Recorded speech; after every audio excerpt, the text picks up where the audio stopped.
My name is Claire Bennett. I'm 33 years old, and the night my mother decided to humiliate me at Christmas dinner, she did it with a smile so polished it could have passed for kindness. She lifted her wine glass, looked straight at me, and said, "Your sister just bought a beautiful house. A real house. Isn't that wonderful?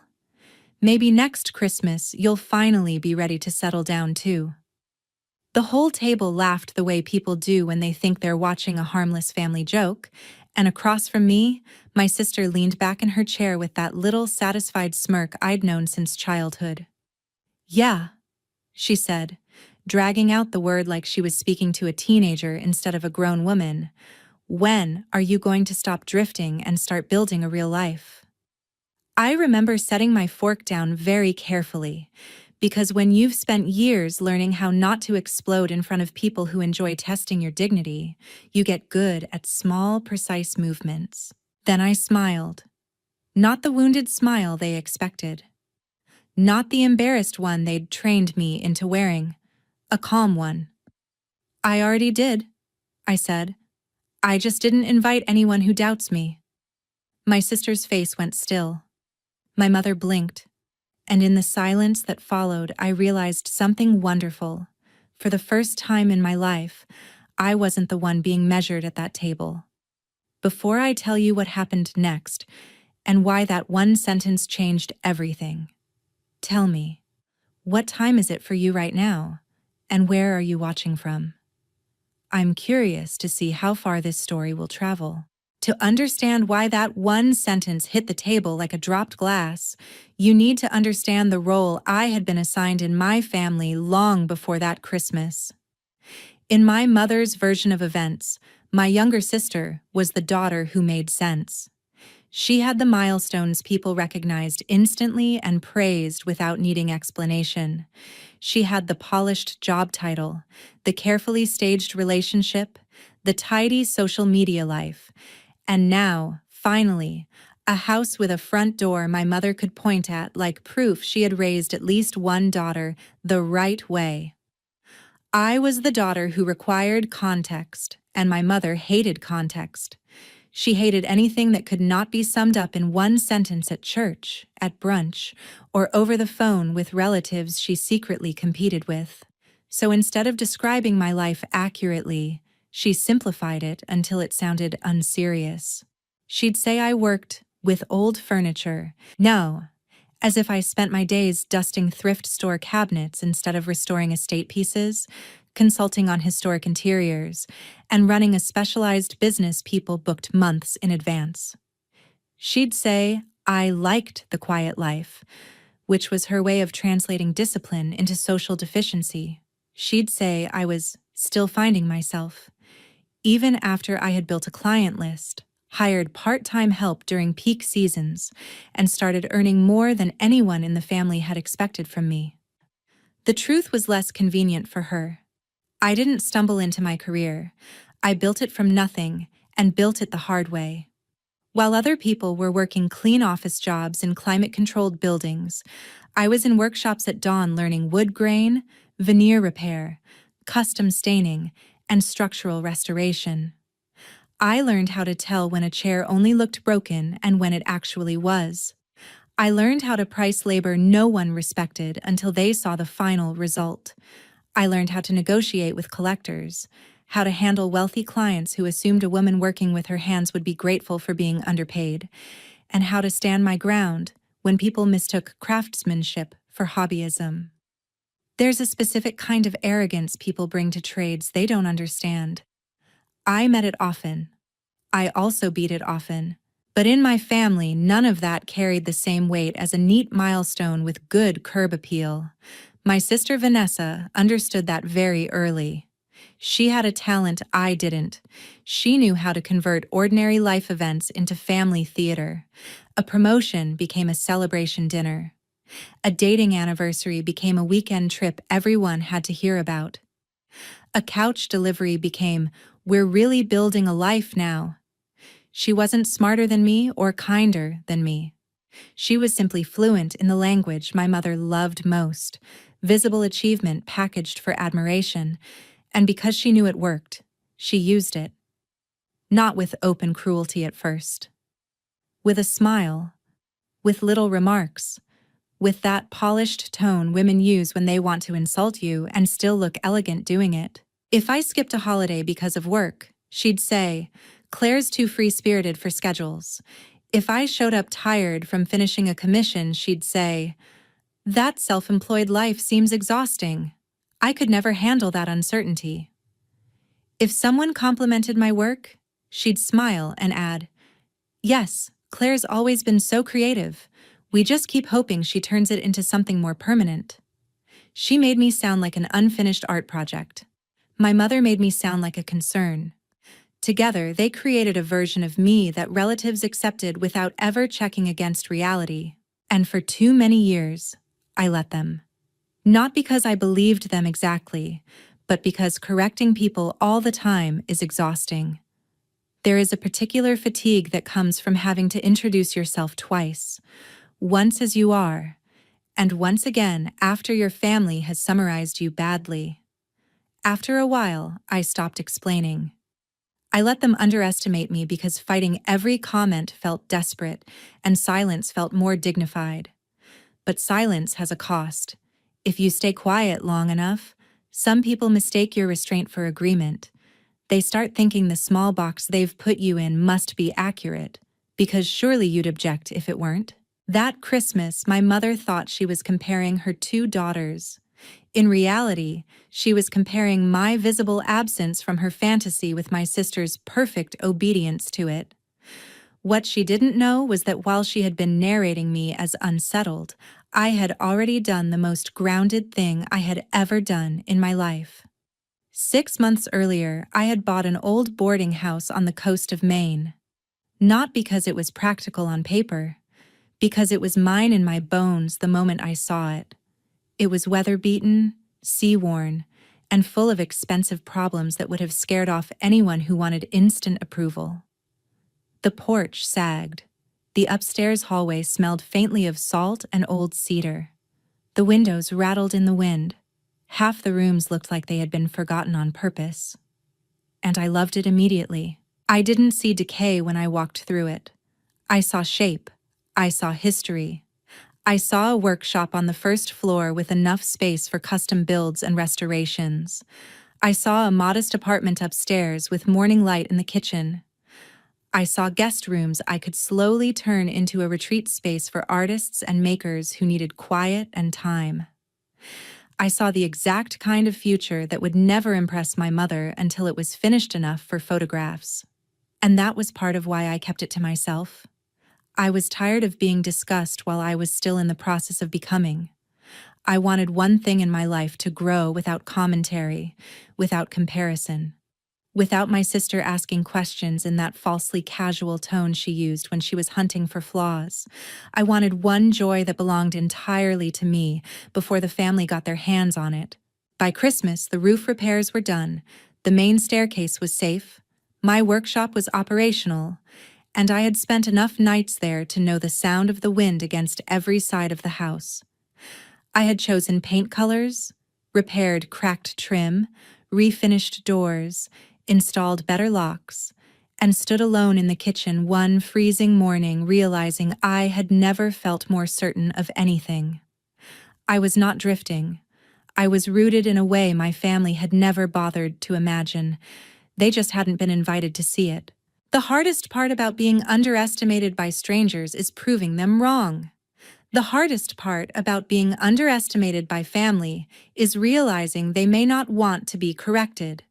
My mother's story about me had never been accidental. It was useful. It made her feel organized.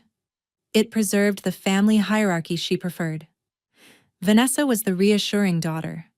Recognizable, presentable, easy to brag about. I was the complicated one. Talented enough to mention, but never in a way that threatened the ranking. My mother didn't say these things directly because directness can be confronted. She worked in subtler materials, tone, framing, omission. She'd praise me in ways that reduced me at the same time. "Claire's so independent," she'd say, which sounds flattering until you hear the implication. Alone, difficult, outside normal life. Claire's always done her own thing, which really meant uncontrollable. Claire isn't very traditional, which in our family was code for not reassuring enough to display. My sister learned from the best. Vanessa never openly attacked me in a way anyone else could easily condemn. She specialized in elegant dismissal. She would ask questions that sounded supportive but were built to weaken. Do you have benefits? Is that kind of income seasonal? What happens if clients stop coming? Do you ever worry you're investing too much in something so niche? She said these things in front of other people lightly, as if she were simply curious. But her timing was always strategic, never when I was struggling privately. Always when someone had just complimented me, always when attention had landed in my direction for a second too long. When I was 26 and landed a contract to restore pieces for a historic inn renovation, she asked at Thanksgiving whether I was finally done experimenting. When I was 29 and had my busiest year yet, my mother told an aunt that I was still piecing together a path. When I turned 31 and started consulting with designers who sent me repeat work, Vanessa laughed over coffee and said, "I mean, it's impressive in a quirky way. I just could never live with that much uncertainty." She said it while showing me backsplash samples for a condo she hadn't even bought yet. That was Vanessa's gift. She could make aspiration sound like accomplishment and make actual accomplishment sound provisional. At some point, I stopped expecting fairness and started studying the pattern. My mother needed the family to revolve around visible symbols of success because those symbols reflected back on her. My sister needed my supposed instability because it sharpened her image as the dependable one. It wasn't just affection, it was structure. If I suddenly became undeniable, the whole emotional economy of the family changed. My mother would have to admit she had misread me for years. Vanessa would lose her favorite mirror. And people rarely surrender a flattering story about themselves without resistance. That's why the house mattered so much to Vanessa, beyond the actual purchase. She talked about it like it was a crown, not a property. Every conversation in the months leading up to Christmas circled back to it. The countertops, the school district, even though she had no children, the guest room wallpaper, the backyard potential, the neighborhood character. She sent listing photos to the family group chat and waited for reactions like a performer waiting for applause. My mother responded exactly as expected. "So proud of you. Such a mature step. This is what building a future looks like." Then, because nothing in our house was complete without comparison, she would call me separately and deliver the translation. "You know, Vanessa has always been very focused. It's nice to see one of you making these decisions. I hope this inspires you, sweetheart." Inspires me to do what? Purchase a life selected for its readability? Trade my workshop for a breakfast nook I didn't want? Become legible to people who only respected what they already understood? The absurdity of it might have been funny if it weren't so constant. Still, I won't pretend I felt nothing. Repeated dismissal shapes you even when you outgrow believing it.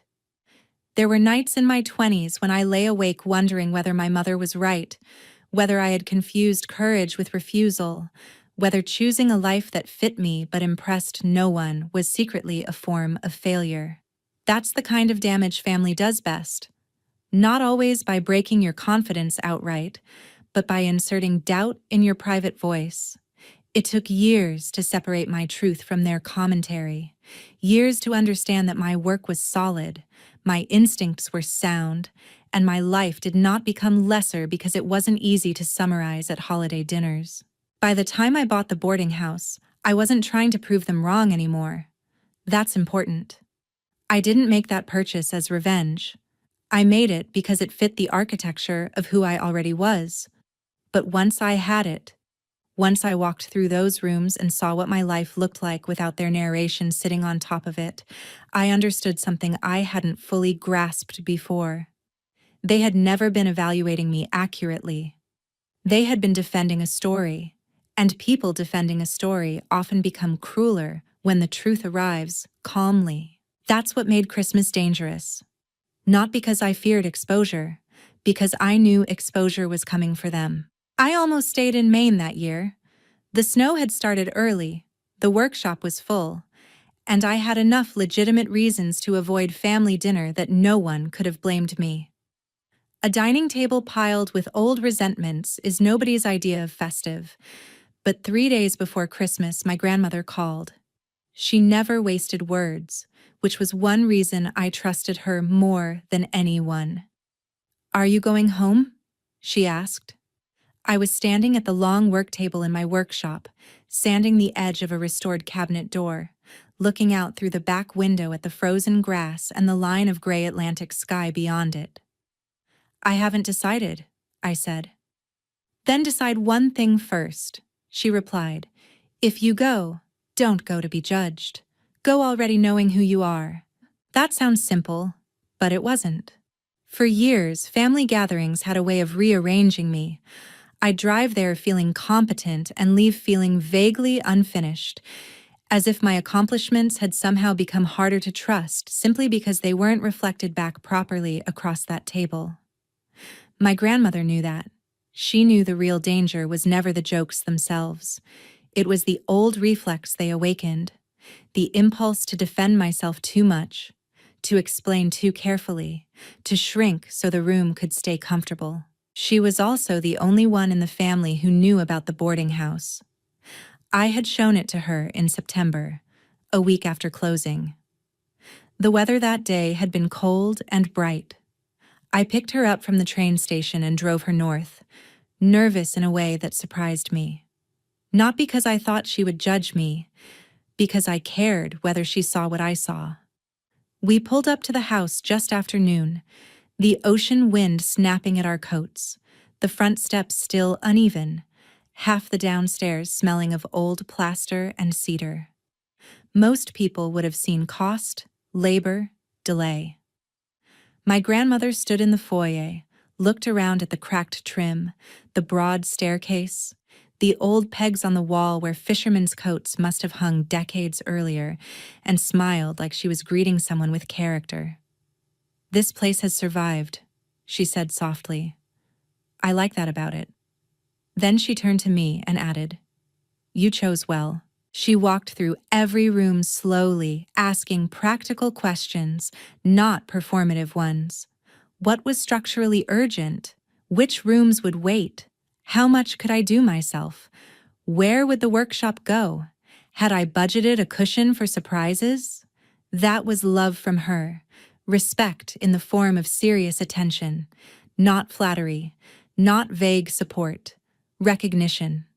She sat on an overturned crate in what is now my studio and listened while I explained my plan to restore the guest rooms one by one, eventually hosting small seasonal retreats for artists, woodworkers, bookbinders, people who needed quiet and didn't want a curated lifestyle brand pretending to offer it. She didn't once ask why I hadn't told my mother. She understood before I said it. Because sharing unfinished joy with the wrong people can feel like placing wet paint in the path of careless hands.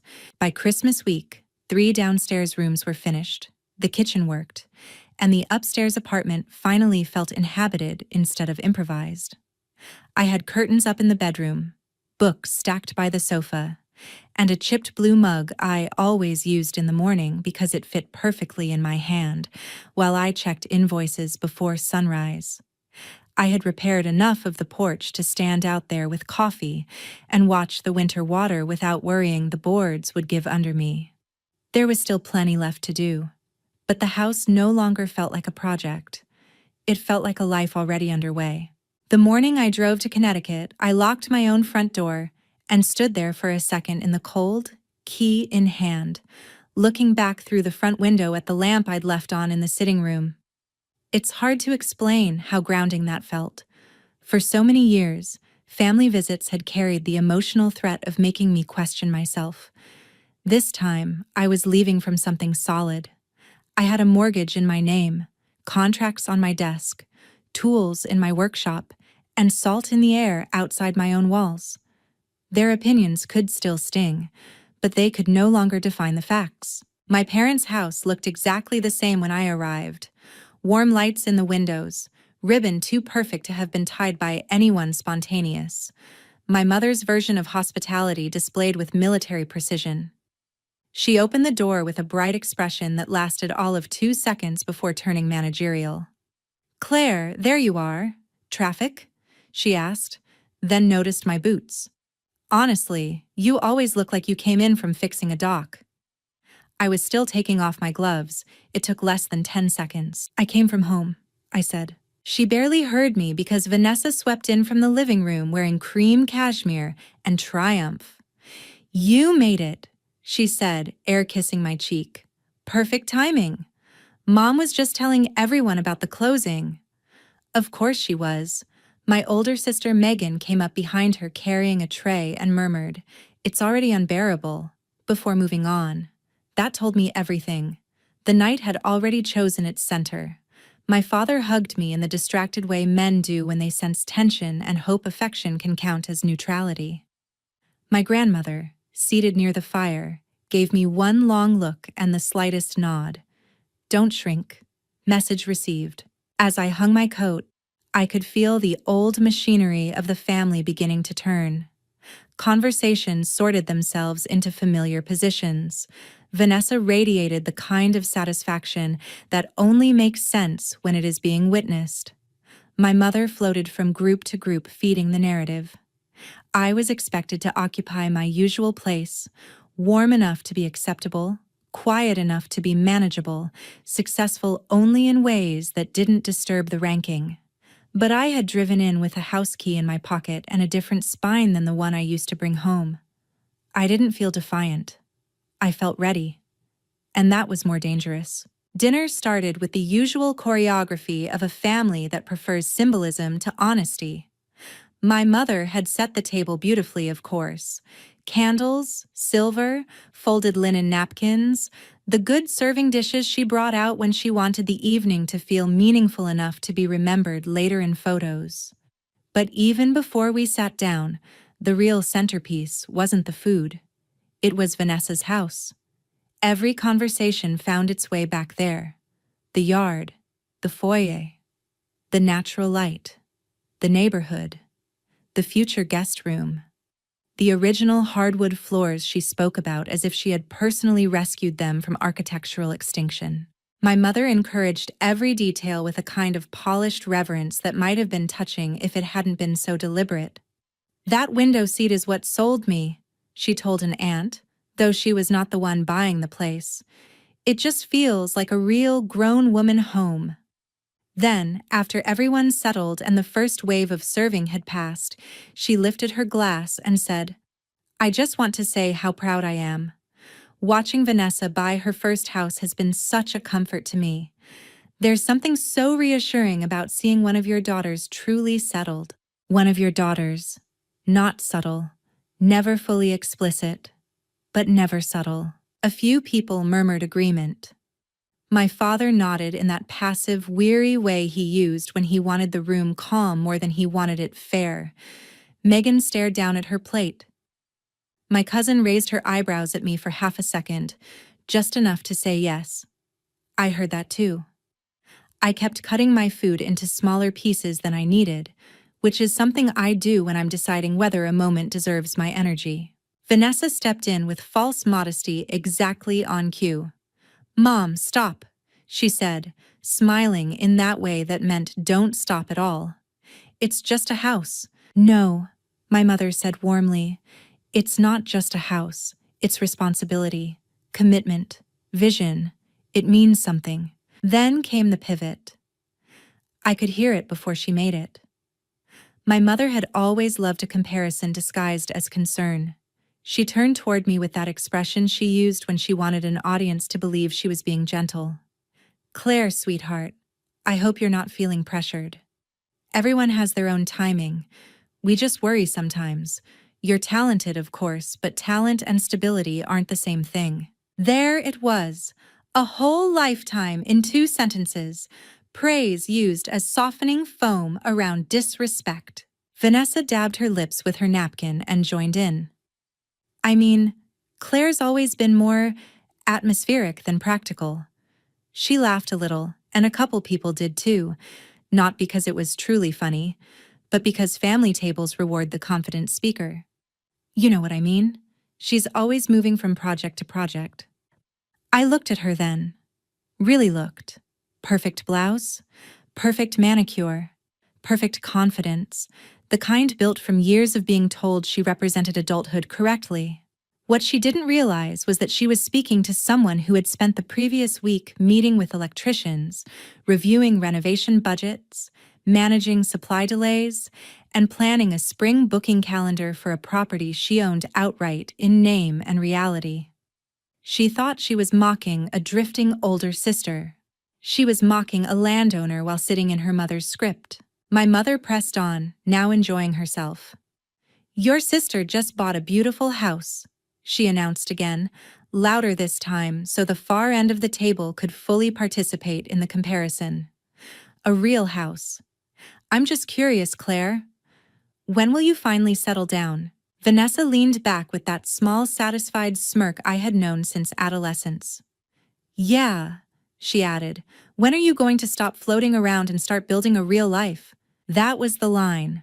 Not because it was the cruelest thing anyone had ever said to me, because it was so polished, so practiced, so rooted in a lie they had repeated for years that they no longer recognized it as one. It was an entire worldview condensed into a holiday taunt. I felt the room waiting for me to do what I had always done: smile awkwardly, deflect, let them keep the frame. Instead, I set my fork down carefully, touched my napkin once. Let the silence stretch just enough to make people look up. Then I smiled.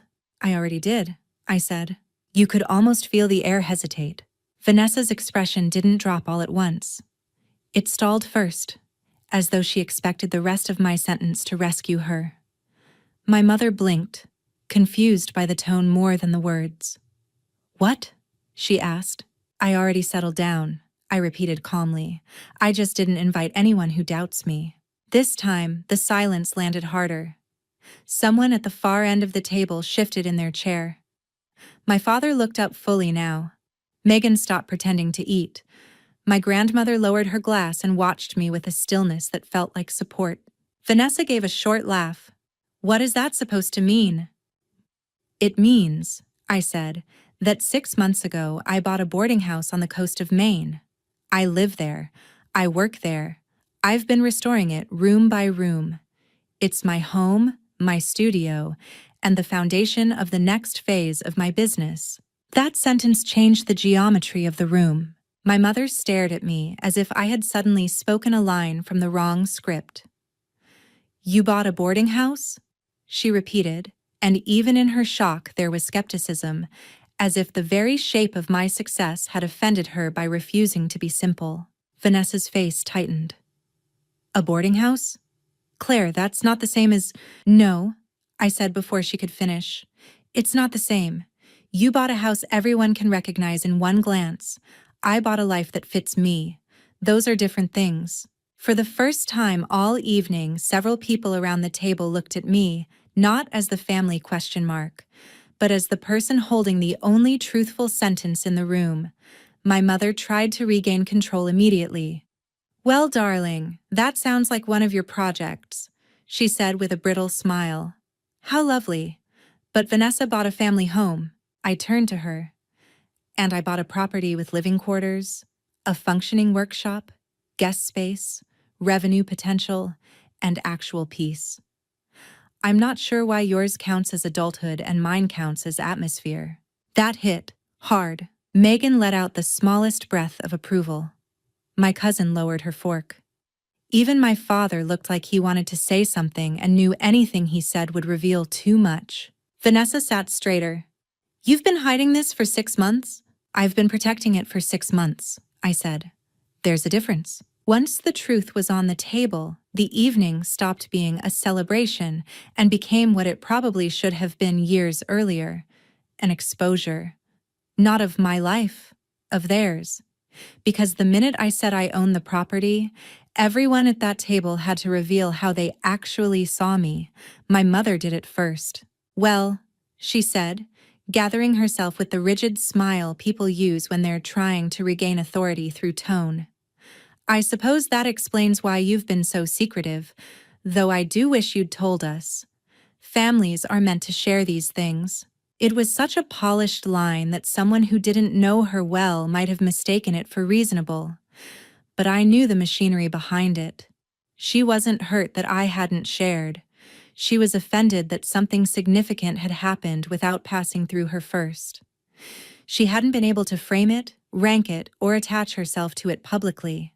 That was the injury. "Families are also meant to listen without reducing everything to a competition," I said. My mother's face changed at that. Not dramatically. Just enough for anyone paying attention to see that she had been answered, not misunderstood.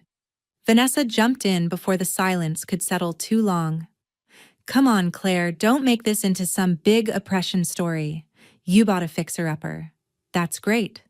But it's not like Mom was wrong to say we're in different stages. There are some sentences that reveal more than the speaker intends. We're in different stages. As if my life existed on a delayed timeline and hers was the official model. As if adulthood were a single road and she had simply reached the approved marker first." I turned toward her. "Different from what? Different from your preferences? Different from Mom's ability to brag about it in one sentence? Different from the kind of life that makes people clap before dessert?" Vanessa laughed once, but there was strain in it now. "You always do this. You make everything philosophical when it's actually simple." "No," I said. "Simple is what you call something when complexity threatens your advantage." That landed harder than I expected. She opened her mouth and closed it again. My father shifted in his chair and cleared his throat. That old family signal meaning, "Let's all back away from the real thing." "Maybe we should calm down," he muttered. "Why?"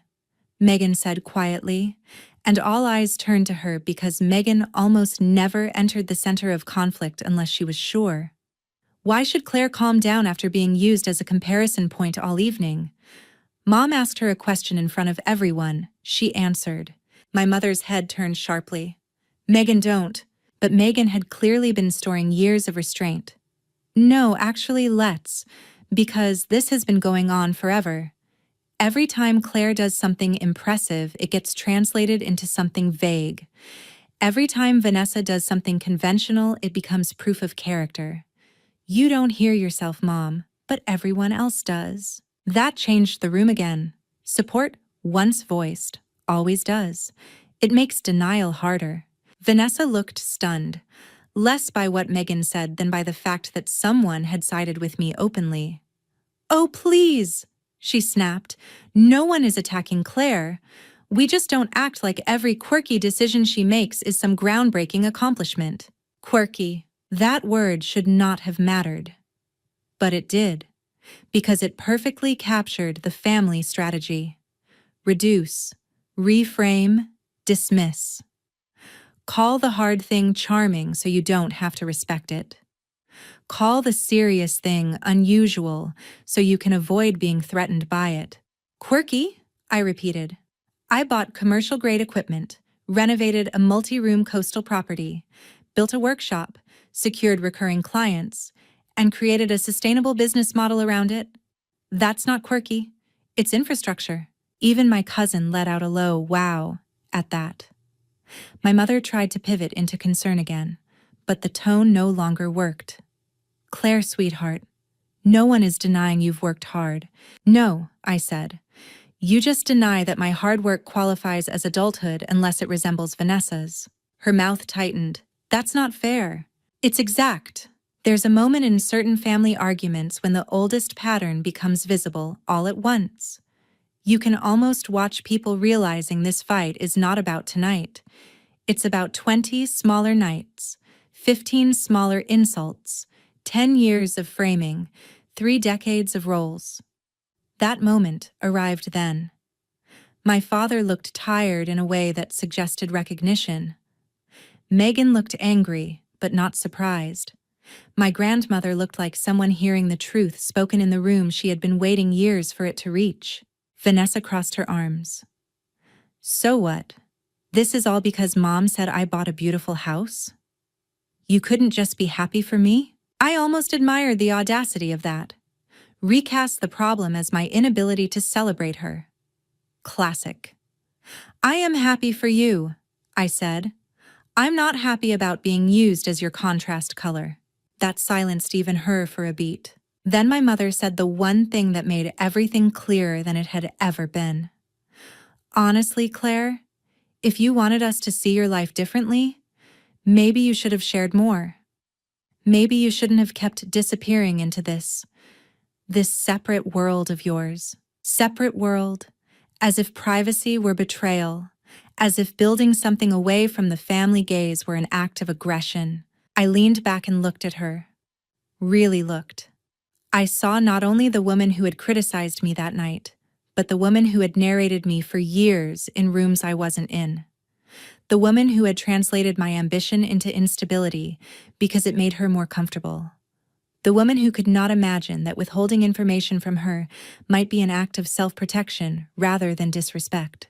I kept it private, I said slowly, because every time I share something real, you minimize it or compare it to Vanessa. I wanted one achievement untouched by your ranking system. One place in my life that didn't get turned into family theater. That line hit the table and stayed there. No one moved for a second. Then my grandmother spoke. She's right. My mother actually stared at her. Mother. No, my grandmother said, her voice calm but sharp enough to stop everyone. She is right. You have spent years speaking about Claire as if she were unfinished because her life does not flatter your imagination. And now you're upset because she built something important without submitting it for inspection. Vanessa looked to my mother, and for the first time all evening, the two of them didn't look aligned. They looked exposed. That's the thing about unhealthy alliances. They feel strong until the moment they're named out loud. My father rubbed a hand across his forehead. Maybe there have been assumptions. Megan let out a dry laugh. That is an impressively gentle word for it. My mother's eyes were shining now, but I knew better than to mistake moisture for remorse. I have done everything for this family, she said, voice trembling. And now I'm being made into the villain because I'm proud of one daughter? No, I said quietly. You're being confronted because your pride always comes with a hierarchy. That was it. That was the center. Not that she loved Vanessa, that she needed love to be comparative, needed one child to shine against another, needed admiration to move through competition so she could manage it.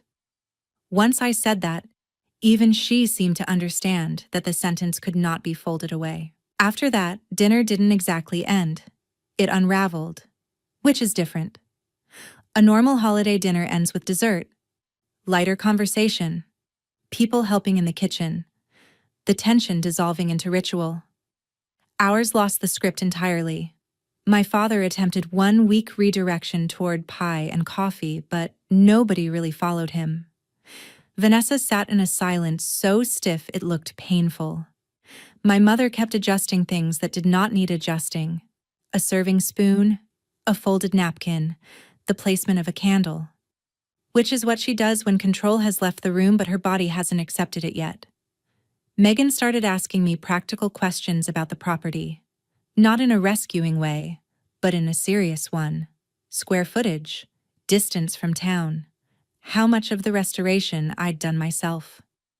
My cousin pulled up the area on her phone and said, "Claire, this place is stunning," with genuine surprise that made my mother visibly tense. Then my grandmother asked, "Are you happy there?" The room went quiet in a different way after that. Softer, more honest. Because that question had nothing to do with status, nothing to do with whether the property looked better in photos than Vanessa's house. It went straight to the thing my family had ignored for years. Did my life actually fit me? I pictured the house at dawn. The kitchen window fogged slightly from the kettle, the smell of wood and coffee and cold air. The scratch of my pencil across invoices before the workday started. The repaired staircase under my hand. The long table in the workshop where damaged things came back to themselves slowly. The ocean beyond the backlot. Never loud, always present. The feeling of unlocking my own door after a difficult day and knowing no one inside that house expected me to be anyone else. Yes, I said. I'm very happy there. And that answer did more for me than any defense I had made all evening. Because for years, part of me had still wanted my family to validate my choices before I could fully trust the joy inside them. That night, I understood I had already crossed that bridge. I didn't need them to understand my life in order for it to be real. Their misunderstanding was no longer a wound. It was just evidence of distance. Vanessa finally muttered, "I still think keeping it secret was weird." I looked at her. Maybe, but not as weird as building your confidence around someone else staying underestimated. Megan actually laughed at that. My cousin tried not to. Vanessa's face went cold. It wasn't dramatic. No raised voice, no theatrical exit. Just the unmistakable expression of someone realizing the old method no longer worked. For the first time in our lives, she could not reposition me as lesser without sounding exactly like what she was. When dinner finally broke apart, people drifted into smaller conversations, but the emotional center of the night had already shifted permanently. I went to the hallway to get my coat, and as expected, my mother followed. She always preferred private correction after public failure. Her voice dropped low immediately. "You embarrassed your sister." I buttoned my coat slowly. "No," I said. "I embarrassed the story you tell about me." She was standing too close to it. My mother's jaw tightened. Family does not do this to each other. That old line. Family as a shield against accountability. Family as the reason the person hurt is expected to remain gracious longer than the people doing the hurting. I had heard variations of it my whole life. Family also doesn't use one daughter's milestone to shame another, I said. At least not healthy family. You're twisting this. I'm naming it. That was what she hated most by the end. Not my tone, not my timing, not even the public contradiction. Naming. Once something is named clearly, it becomes harder to hide inside tradition, harder to excuse as personality, harder to pass off as concern. She looked at me for a long moment, and I could see her searching for the old version of me, the one who would soften, backtrack, apologize for making things awkward. But awkwardness had already done its job. It had forced honesty into the room. Before I opened the door, I said one last thing. "You don't get to call it closeness when the price is my silence." Then I stepped out into the cold. The drive back to Maine the next morning felt completely different from every family drive home I had taken before. Usually after holidays, I replayed conversations, edited myself, wondered whether I had been too sensitive or too distant or too difficult. That time I felt clean, not happy exactly, not triumphant in some loud revenge movie sense, something better, aligned. My phone buzzed twice before I even hit the highway. One message was from my mother, defensive and clipped, saying she hoped I understood how much stress I had caused. No apology, no curiosity, just reputation management in text form. The second was from Megan. "I'm sorry it took this long. I'm proud of you." I read that one twice. An hour later, my grandmother texted, "Next time, I want to sit on that porch with tea and see the ocean." That was the message that made my throat tighten. Over the following weeks, the truth spread through the family the way it always does once somebody breaks a long pattern in public. Relatives called. Questions came in. Curiosity replaced assumption. Some people clearly wanted gossip. Others sounded genuinely ashamed that they had accepted my mother's version of me for so long. What mattered wasn't the gossip itself. It was the shift. People started speaking to me directly, asking about my business, asking about the house, asking when they could visit, which I ignored selectively. My sister posted a few brittle things online about people who can't just celebrate others, and the difference between attention-seeking and quiet confidence, which might have been funny if they weren't so transparent. My mother tried several times to recast Christmas as an unfortunate misunderstanding. I didn't allow it. I didn't fight. I just refused the rewrite. That spring, my grandmother visited exactly as promised. She sat on the repaired porch with a blanket over her knees, looked out toward the water, and said, "This house feels like you. Solid, thoughtful, strong where it counts." Then she walked through the workshop, touched the long table I'd restored, and smiled with a pride that had no agenda attached to it. Not pride because I had finally become impressive enough. Pride because I had become fully myself and stayed there. My relationship with my mother never returned to what it was before, and that is not a tragedy. Some bonds only feel close because one person is constantly swallowing what hurts. Remove that habit, and the relationship looks different very quickly. Vanessa and I became polite in a colder, clearer way. Megan and I got closer. My father remained what he had always been, late to honesty but not immune to it. And me? I stopped waiting to be translated correctly by people who preferred me simplified. So here is what I know now. Settling down is not a performance. It is not a floor plan someone else approves of. It is not a milestone that photographs well over Christmas dinner. It is not becoming legible to the people who only respect one type of life. Sometimes settling down means choosing the weather-beaten property everyone else dismisses because you know how to see structure beneath damage. Sometimes it means protecting your joy until it has enough roots to survive being doubted. Sometimes it means building quietly, so the first time they see what you've created, they can no longer interrupt it halfway through. And sometimes the most powerful revenge is not humiliating the people who misjudged you.